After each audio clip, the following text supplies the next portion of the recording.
श्री शिवाय नमस्तुभ्यम. श्री स्वामी समर्थ. भक्तो नमस्कार. भक्तो, आज आपण जाणून घेणार आहोत तंत्रविद्येतील एक भयंकर आणि अत्यंत गुप्त प्रकार, जेवणातून केली जाणारी क्रिया. तर हो भक्तो, ही अशी क्रिया आहे जी ओळखायला देखील अवघड असते आणि वेळेत उपाय केला नाही तर होत्याचं नव्हतं व्हायला वेळ लागत नाही.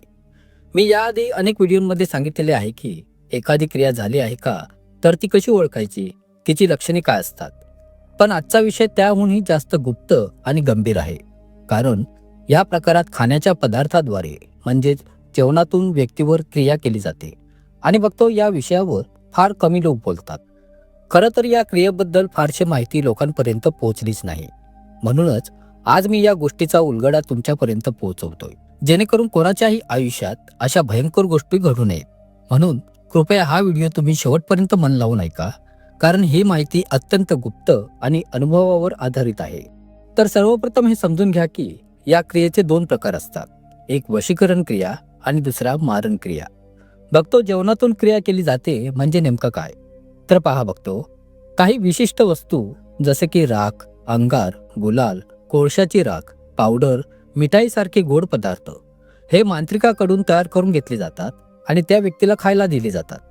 आणि वशीकरण क्रिया ही सामान्यतः एखाद्या व्यक्तीला आपल्या ताब्यात ठेवण्यासाठी केली जाते. ज्याला ही क्रिया केली जाते त्याला त्रास फारसा होत नाही, पण त्याची इच्छाशक्ती हरवते. अशा प्रकारच्या क्रिया करणारा सहसा आपला जवळचाच व्यक्ती असतो, जसे की प्रियकर, नवरा किंवा बायको. कारण उद्देश हाच असतो की ती व्यक्ती माझे ऐकावे, माझ्या मुठीत राहावी. पण बघतो मारण क्रिया मात्र अत्यंत भयंकर असते. ही क्रिया केल्यावर व्यक्तीच्या शरीरात वाईट शक्ती प्रवेश घेते आणि आतून त्याला खाऊन टाकते. आता या मारण क्रियेची प्रमुख लक्षणे कोणती ते नीट समजून घ्या. पहिले लक्षण, सतत आजारी पडणे. गोळ्या औषध घेतली तरी आराम मिळत नाही. रिपोर्ट सर्व नॉर्मल येतात पण आजार काही जात नाही. दुसरे लक्षण, डॉक्टरांना समजत नाही. शरीरात काय चाललं आहे हे डॉक्टरांना सुद्धा लक्षात येत नाही. रिपोर्ट स्वच्छ असतात पण त्रास हा कायम असतो. तिसरे लक्षण, पोटाशी संबंधित समस्या. सतत पोट दुखणे, जळजळ, काहीतरी अडकल्यासारखे वाटणे, पण तपासणीत काहीच सापडत नाही, कारण ती वाईट शक्ती तुमच्या पोटातच स्थान बनवते आणि तिथूनच तुमच्या शरीरात संचार करते. चौथे लक्षण, देवाच्या प्रसादावर प्रतिक्रिया. बाधित व्यक्ती जेव्हा एखादा प्रसाद, उदी, अंगार किंवा पवित्र वस्तू खाते तेव्हा तिच्या पोटात प्रचंड वेदना, मळमळ, अशांतता निर्माण होते, कारण त्यावेळी पवित्र शक्ती आणि त्या वाईट शक्तीचा संघर्ष सुरू होतो. पाचवे लक्षण, बाहेरून सुदृढ पण आतून कमकुवत.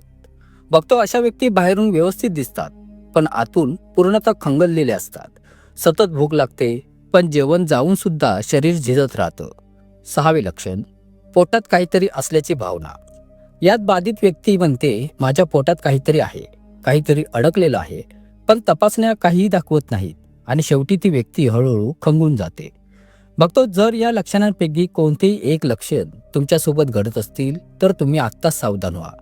ही फक्त वैद्यकीय बाब नाही तर तांत्रिक क्रियेचा प्रभाव असू शकतो. अशा वेळी तुम्ही जाणकार गुरुजनांकडून मार्गदर्शन घेणे अत्यावश्यक आहे, कारण डॉक्टरांना ही क्रिया दिसत नाही, कारण ती दैवी आणि सूक्ष्म स्तरावरची असते. आता यावरील उपाय सुरू करण्यापूर्वी काही गोष्टी तुम्ही लक्षात घ्या. पहिले म्हणजे हा उपाय फक्त सद्भावना आणि भक्तिभावाने करावा. दुसरे, मनात कोणावर सूड, राग, द्वेष न ठेवता फक्त महादेव आणि आपल्या गुरूंचे स्मरण करावे. तिसरे, हा उपाय सतत 5 सोमवार करायचा आहे. चौथे महत्वाचे, वेळ संध्याकाळी 4 ते रात्री 10 वाजेपर्यंत कधीही योग्य आहे. आता उपायाची पद्धत समजून घ्या. प्रथम साहित्य तयार करा. तर यात एक रद्दीचा कागदाचा चौकोनी तुकडा घ्या.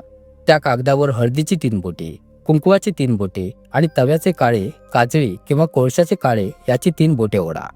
या 3 रेषा त्रिशूळासारख्या असाव्यात. आता पुढे त्या कागदावर एक श्रीफळ म्हणजेच नारळ ठेवा. थोडा शिजवलेला भात, थोडं दही, मीठ आणि लाल मिरचीचे थोडे बीज, एक बेबिया, लहान बिया असलेली फळवस्तू, तसेच 18 प्रकारचं धान्य, घरातलंही चालेल. उदाहरणार्थ उडीद, चवळी, गहू, राजमा, चणा, काळे तीळ, वाटाणा, तांदूळ इत्यादी. प्रत्येकाचं एक एक बी म्हणजे 18 धान्य पूर्ण व्हावं. आता उतारा कसा करायचा बघा. तर ही सर्व सामग्री त्या कागदावर ठेवून तयार झाल्यावर घरातील एखाद्या व्यक्तीने ती वस्तू दोन्ही हातांच्या उंजळीत धरावी. बाधित व्यक्तीला जमिनीवर बसवावे. ती सामग्री क्लॉकवाईज घड्याळाच्या दिशेने 11 वेळा तिच्या अंगावरून वारून घ्यावी. म्हणजेच 11 वेळा उतारा घ्यायचा आहे. उतारा घेताना सतत महादेवांचे स्मरण करत राहा. ओम नमः शिवाय, ओम ह्रीम बम बम भूतनाथाय नमः या मंत्रांचा जप करा. प्रत्येक वारासोबत भाव असा असावा की महादेव या भक्तावरची सर्व बाधा तुमच्या चरणी उतरावी. त्यानंतर उतारा झाल्यावर काय करायचं पहा, तर तो कागद आणि सामग्री जसंच्या तसं घेऊन कोणत्याही वाहत्या पाण्यात, नदी, तलाव, नाल्यामध्ये विसर्जित करायचं आहे. विसर्जन करताना मागे वळून तुम्ही पाहायचे नाही आणि रस्त्यात कुणाशीही बोलायचं नाही. घरी परतल्यावर हातपाय स्वच्छ धुवून चूळ भरावी आणि थोडं शांतपणे ध्यान करावं. आता याचा परिणाम स्वरूप पाहाल तर बघतो, पूर्ण श्रद्धाभावे हा उपाय जर तुम्ही सद्भावनेने आणि निष्ठेने केला तर 3ऱ्या किंवा 4थ्या सोमवारपासून बाधित व्यक्तीला फरक जाणवू लागेल. त्याचे शरीर हलके वाटेल, त्याला झोप लागेल आणि पोटातील ती जड शक्ती हळूहळू नाहीशी होईल.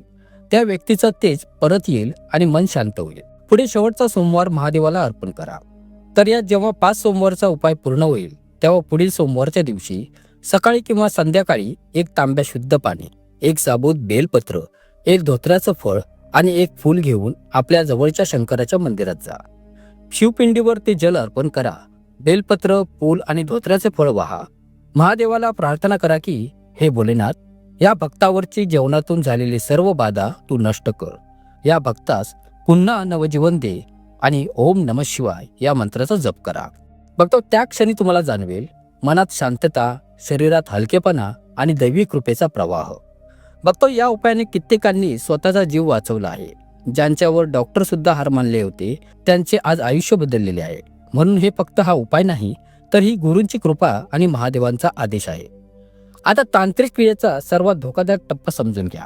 जेव्हा क्रिया पूर्ण होण्याच्या जवळ येते तेव्हा साधकाला 2 प्रकारचे अनुभव येतात. त्यातील एक म्हणजे अतितीव्र ऊर्जा, अंगातून वीज गेल्यासारखी थरथर, डोळ्यातून तेज येणे, आवाज बदलणे.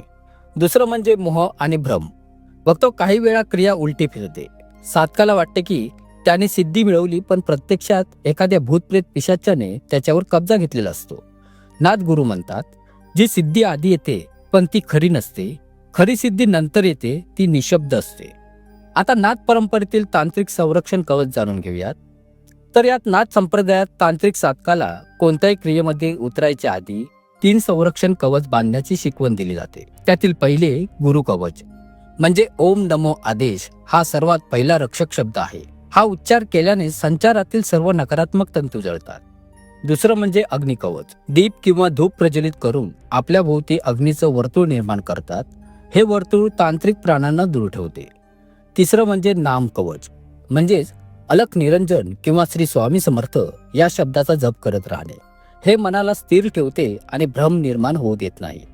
आता क्रिया उलटी झाल्याची चिन्हे समजून घ्या. बघतो जर एखाद्याने चुकीची क्रिया केली असेल किंवा दुसऱ्याने तुमच्यावर केली असेल तर ही चिन्हे दिसू शकतात. अंगात अनाहूत थंडी व ताप येतो, डोळे लालसर होतात, मन उद्विग्न, चिडचिड वाढते, अचानक वस्तू पडतात, धूर व आवाज येतो, झोपेत कोणी बोलावतो किंवा शरीर दाबून धरतो. अशा वेळी तुम्ही ताबडतोब गुरु नावाच्या शरण जावे आणि रात्री नमः शिवाय या पंचाक्षरी मंत्राचा जप 11, 21 किंवा 108 वेळा करावा.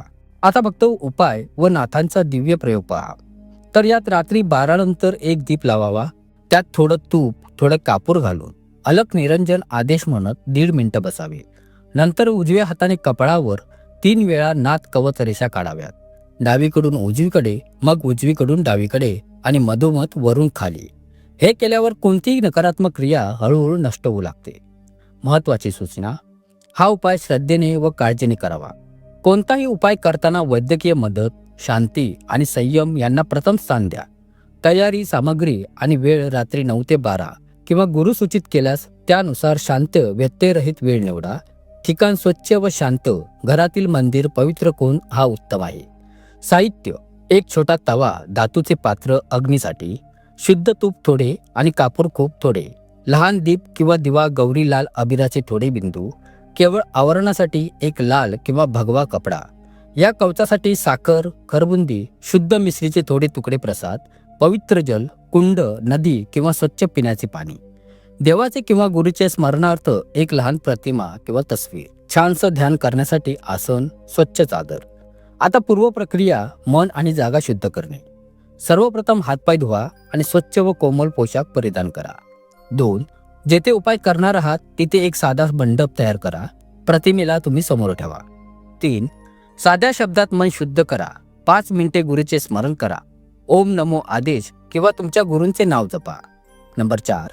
हलके जेवण व उपवास गुरूंच्या मार्गदर्शनानुसार ठरवा, परंतु उपायात पूर्ण पोट टाळा, हलके ठेवावे. मुख्य क्रिया समजून घ्या. अवधूत अग्नी एक दीप प्रज्वलित करा. तुपाचा दिवा किंवा छोटा दिवा उजव्या हाताने लावावा. हा दिवा तुमच्या समोरच्या अग्निमंडलचा आरंभ आहे. 2. तव्यावर थोडे तूप टाका. नंतर त्यात अत्यंत सूक्ष्म प्रमाणात कापूर टाका. कापूर जास्त वापरू नका, फक्त सुगंधासाठी थोडासा वापरा. 3.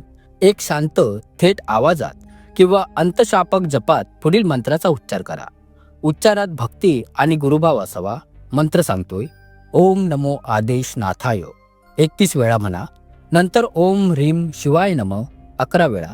जर तुमच्या गुरूंनी वेगळे मंत्र तुम्हाला दिलेले असतील तर ते तुम्ही जपू शकता. 4. दीप पात्र किंवा तुपाच्या ज्योतीच्या समोर हळूहळू असे ध्यान करा की अग्नी अंधाराचे सारे दाटलेले तंतू जळत आहेत. प्रत्येक मंत्रासोबत भावना अशी असावी की या भक्तावरची सर्व बाधा जळून जावी हे महादेव. 5. हा अभ्यास किमान 15 ते 30 मिनिटे सतत करा. मंत्राचा जप, श्वास, संयम आणि मनाची एकाग्रता महत्वाची आहे. आता अग्निविसर्जन, बाधा जळून मुक्ती कशी मिळते पहा. तर यात पहिले, मंत्र जप पूर्ण झाल्यानंतर तव्यावरील थोडी तूप व उरलेले द्रव्य कठोरपणे पवित्र पाण्यात होता. नदी, तलाव, घरी असलेले स्वच्छ जल चालेल. 2. विसर्जन करताना मनात असे म्हणा, या अग्नीने सर्व अंध आणि वाईट बंध जळून निघून जाऊ. भक्तावर प्रेमाच्या आणि दैवी प्रकाशाने संरक्षण व्हावे. 3. विसर्जनानंतर मागे वळून पाहू नका आणि रस्त्यात कुणाशीही बोलू नका. तुम्ही शांतपणे घरी परता. संरक्षण कवच निर्मिती कशी करावी. 1. आता लाल भगवा कपडा घ्या. त्याला 2 बारीक गुंडाळ करून छोट्या पट्ट्या तयार करा. हे तुमचे कवच बँड आहे. 2. दिव्याचा प्रकाश उरवलेल्या थोड्याशा तुपाने स्वच्छ हाताने त्या पट्ट्यांना स्पर्श करावा आणि मनात पुन्हा ओम नमो आदेश या मंत्राचा 11 वेळा जप करा. 3. या पट्ट्या बाधित व्यक्तीच्या घरात मुख्य प्रवेशद्वारावर किंवा मंदिराच्या कोणात ठेवा. हे दैवी सुरक्षेचे प्रतीक आहे. केवळ स्थानिक, धार्मिक व परंपराप्रमाणे ठेवा. उपायोजित श्रद्धा, वचन आणि अंतिम चरण उपाय झाल्यानंतर 3 दिवस शुद्धता पाळा. प्रवास मर्यादित ठेवा. अत्याधिक लोकगाथा वर्तन टाळा आणि शुद्ध आहार घ्या. प्रत्येक रात्री निद्रेत जाण्यापूर्वी 3 वेळा ओम नमो आदेश नाथाय याचा जप करा. 10व्या दिवशी पवित्र जल घेऊन घराच्या मंदिरावर अर्पण करा आणि गुरूंचे स्मरण करा. बघतो आता सावधगिरी आणि नसीहत पहा. हा उपाय कधीही इतरांना नुकसान करण्यासाठी वापरू नका. नाथ परंपरेचा हेतू नेहमी रक्षण व मुक्ती आहे. शारीरिक आजारांमध्ये प्रथम वैद्यकीय सल्ला घ्या. जर कोणतीही गंभीर वैद्यकीय लक्षणे असतील तर डॉक्टरांचा सल्ला आवश्यक आहे. उपाय करताना आत्मिक संतुलन आणि गुरु आज्ञा आवश्यक आहे. स्वतःहून अतिक्रियाकलाप करू नका. परिणामांचे संकेत पहा. जेव्हा उपाय कार्य करतो तेव्हा बाधित व्यक्तीची झोप सुधारते. पोटातील वेदना कमी होतात. मन शांत होते. अनावश्यक भीती व भ्रम कमी होतो. घरातील ऊर्जा हलकी व सकारात्मक सुरुवात होते. जर बदल होत नसेल तर गुरूंचा सल्ला किंवा अधिक दीर्घकालीन साधना आवश्यक असू शकते. बघतो हा अवधूत अग्नी उपाय ही नाथ परंपरेची एक पवित्र देण आहे. ती केवळ भक्तीने, निष्ठेने आणि गुरु निर्देशाने करावी. या उपायामुळे अनेक जीव मुक्त झालेले आहेत. पण नेहमी लक्षात ठेवा, सत्य मार्ग हा करुणा आणि शांतीचा असतो, द्वेषाचा आणि हानीचा नाही. आता बघतो या उपायानंतर पहिल्या 11 दिवसांचे नाथ नियम पाहून घ्या. हा काळ संचार स्थिरतेचा काळ म्हणतात. या काळात तुम्ही जितके संयमी राहाल तितके तुमचे रक्षण कवच मजबूत होते. हे 11 दिवस पाळायचे नियम समजून घ्या.